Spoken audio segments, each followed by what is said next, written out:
বন্ধুরা, আমি আজকে তোমাদের সামনে একটু অন্যরকম একটা পোলাও করে দেখাতে চলেছি। এটা হচ্ছে গোবিন্দভোগ চাল, ভালো করে ধুয়ে নিয়েছি। এবার এটা জলটা একটু ঝরিয়ে নেব, একটা ঝুড়ির মধ্যে দিয়ে দেবো, ছোট ছোট ফুটোওয়ালা ঝুড়ির মধ্যে, যাতে জলটা ঝরে যায়। তারপরে এটার মধ্যে আমি মাখিয়ে নেব, যেরকমভাবে হয় ঘি আর একটু হলুদ। যেরকমভাবে মিষ্টি পোলাও বানাই আমি ওইভাবেই বানাই। ওটা মাখিয়ে নেব, মাখিয়ে রেখে দেবো। আর এটার মধ্যে দেবো ওই বড় বড় করে কাটা পেঁয়াজ, কাঁচা লঙ্কা তেলে দেবো, দিয়ে ওটা একটু ভাজা ভাজা হয়ে যাবে। তার মধ্যে দিয়ে দেব হচ্ছে এই যে মাখানো ঘি আর হলুদ মাখানো চালটা।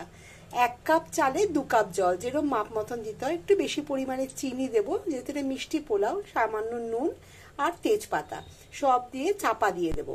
আর এটা যখন হয়ে যাবে তখন যেটা করব বন্ধুরা, কেন এটা নতুনত্ব বলছি, এই যে পনির আমি কেটে রেখেছি, এটাকে ভাজবো।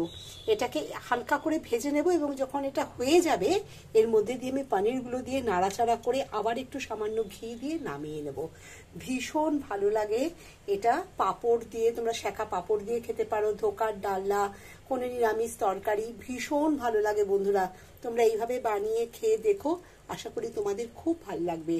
খেয়ে জানাবে কিন্তু কেমন লাগলো তোমাদের। চটজলদি ঘরে বানিয়ে দেওয়া যায় এরকমের রান্না, একটু অন্যরকম পোলাও।